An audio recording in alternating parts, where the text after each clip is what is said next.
Welcome to Bloom Today. We have a very professional show for you. We're going to be talking about faith, not performance, brings life. Hi, I'm Paula Wallace, president of Bloom in the Dark, and this is Ginny Paula, the single-handed serenity coach. Welcome to Bloom Today, where we talk about internal and external brokenness and how you can heal, so that you can use the fertilizer of your past to bloom today.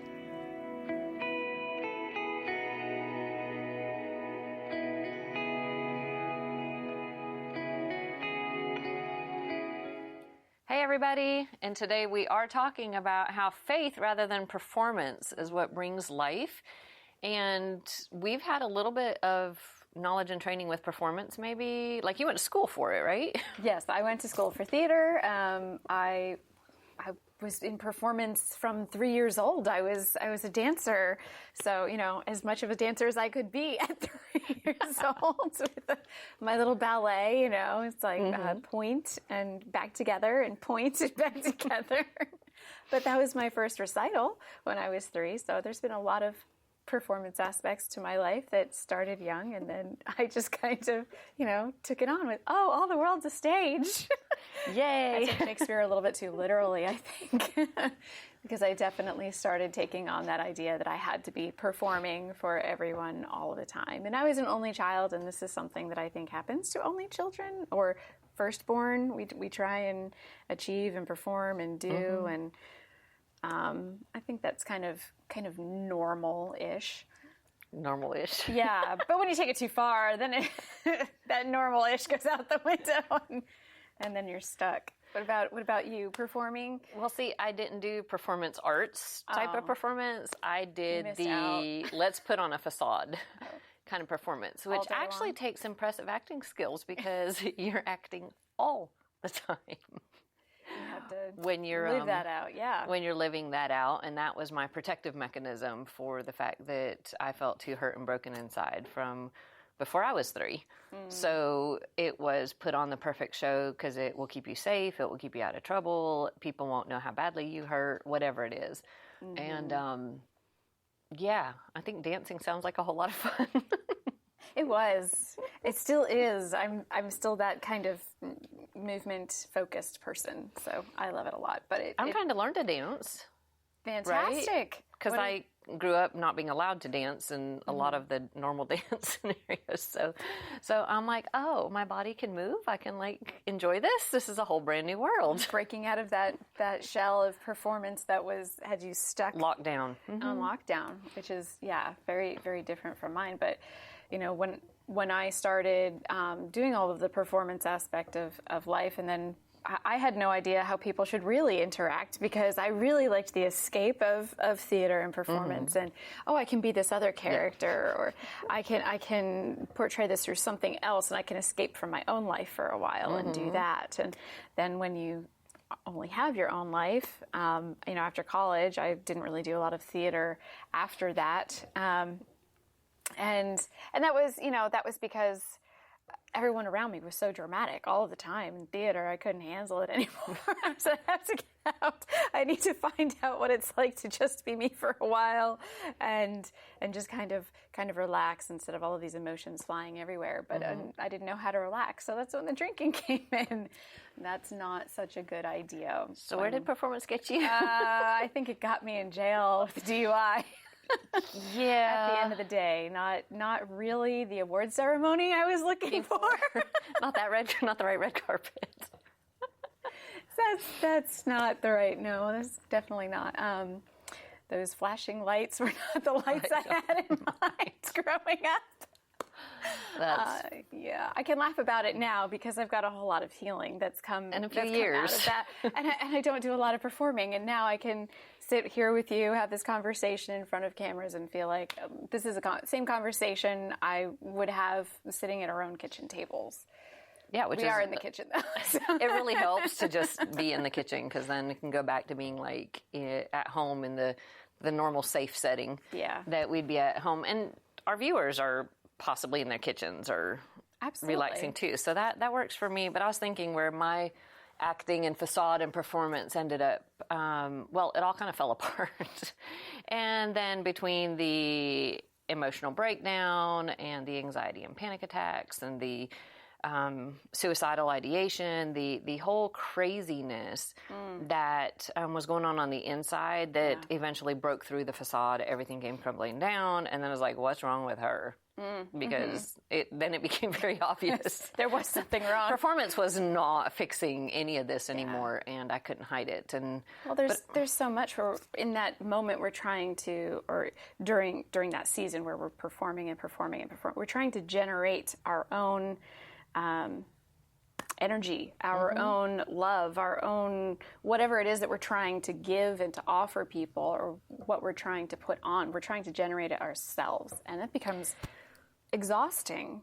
Very, which is why understanding that we can all trust God when we understand some just core basic truths that have to do with switching to the faith side rather than the performance side of how we see life, how we see ourselves. And because the performance is going to keep us trying to generate what we don't have. Right, and pretending, it just does not, it doesn't heal anything, and it doesn't make it real either, evidently. But it's kind of like if you don't receive love, how do you give it? Where does it come from? Right, we love because he first loved us. Yeah, there's when I was a little kid, there was a song, Love is Like a Penny. And it's the more you get, the more you can give. You give it away. Yes, give it away. right. Give it away. Go into the song. Yes. But it's realizing that if you're not getting filled with God's love, you don't have love to give. And when all you have is a shell of performance, and it's not based in that love that God provides, that God fills us with, you don't have anything. And 1 John 4:8 says, whoever does not love God does not know God, because God is love, and He's the one that gives us that love, that gives us the opportunity to genuinely share that. And I love the idea of, you have that video, Broken Vessel of Honor. Yes. And just the idea that we need to be poured into by God, and we need to receive from Him before we could ever pour out. It's supposed to be the overflow of God's love that we're giving out. It's not something that we're supposed to be generating on our own. We were never built that way. That's not the way we were designed. We were designed to be these vessels to receive and then pour out. Which is such a different concept than what you hear most places, where it's just kind of like make it up and give it, or do, or somehow or another self-generate, manufacture it on your own. And the only way you're going to get God's love is if you do this right thing. Yeah, just perform. Right, that's the lie that we're told to do, is keep performing and then you'll get the love, when in reality it's the exact opposite. We need to be able to receive before we can pour out. Well, and then how do you know where to pour out or what to do if you are not listening to God and actually obeying what He's told you to do? Because if you don't have... You mean I'm not supposed to be all things to all people all the time? I don't know how you could do that. I'm really clear I can't do that. I tried really hard for a lot of years. It didn't work out at all. There might be people-pleasing codependence or something else mixed like in. That. Just a little. But yeah, what I've learned now is that God does have a very focused mission for me, and it does align with my passions, and working together with Him, it does actually even create more energy for me. It does, doing this is something that fills me up. Right. And it's not something that completely drains me. I do feel like we're walking together in this mission together, which is amazing. But to get to this place, I had to do a whole lot of listening. A whole lot of listening. To know where God wanted you and what He wanted you doing. Yes. Right? Even to start with. He prepared us. He got us ready, and I had to take steps, baby steps, one after the other, but I had to be listening to hear what that next step was. Well, and that's where Luke 11:28 says, blessed are rather they who hear the word of God and obey it. It brings blessings. And when I get asked, well, how did you make that happen? How did you get a television show? I'm like, I didn't. God evidently had a television show planned, and He just asked me, was I willing to take the risks and face my own fears and all the issues that it took for me to obey, but I didn't make anything happen. Right. I just stepped into it. Manufacture Yeah, it wasn't a performance thing. It was okay, here am I, Lord, send me. If you want this done, then okay, I'm really, really scared, but okay, I'll do this, right? Absolutely. This is not something that everyone wakes up every day and says, I want to tell all of my secrets to the world. Yay! No, that doesn't happen. Not spreading dirty laundry everywhere. No. Like we have a tendency to do in this nice little kitchen we have. But we do tend to be obedient and because we understand that is what brings blessing, and that is God just leading us in the right direction because our blessing to be a part of what he's doing in the lives of broken men and women. And that is more meaningful and more powerful to me than anything else. And that's the biggest blessing that I've been given out of all of it, is just to be a part of it. Well, and that's bearing fruit. That's where we get to actually see what God does. And he's going to work through whoever's willing. But we get to participate in that, and we get to see the fruit that comes from God. That's our third truth is you can't self-manufacture good fruit. Yes. There is no, I don't have the power to do that. And you're always talking to me about that verse. About John 15, for abide in me and I in you, as the branch cannot bear fruit of itself, except it abide in the vine. No more can ye except ye abide in me. That is the King James Version. Thank you for that. That makes me feel special that you said it in my language, my Bible language. Just this idea, and I love this because it goes in line with our idea of blooming, and it's the idea that yes, God built nature, and there's again reasons, and he's on this path with us, and he wants us to be aware of how things work, and he set things up for us in nature so that we would understand. And if we're grafted into this vine, then again, he's the one who's building the fruit through us. We're just there to be vessels to pass the all of these nutrients from the ground to create the fruit. It's not us doing it. We're just there, available, conduits, willing, obedient, listening, saying, okay, God, I'm here to receive your love and be obedient and watch what you can do out of this. Right, and it takes blooming to get fruit. Yes. Fruit doesn't come without the blooms. And I'm like, yay! A bloom. All of that works together. Let's keep our blooming in here somewhere. Amen. So if you want to learn more about this topic and this lesson that we've just gone over, you can access our coaching tool online at bloomtodaytv.com. If you download that, it's just a couple pages of worksheets that will ask you some questions, help you to apply it to your life with exercises to help you take the next step forward.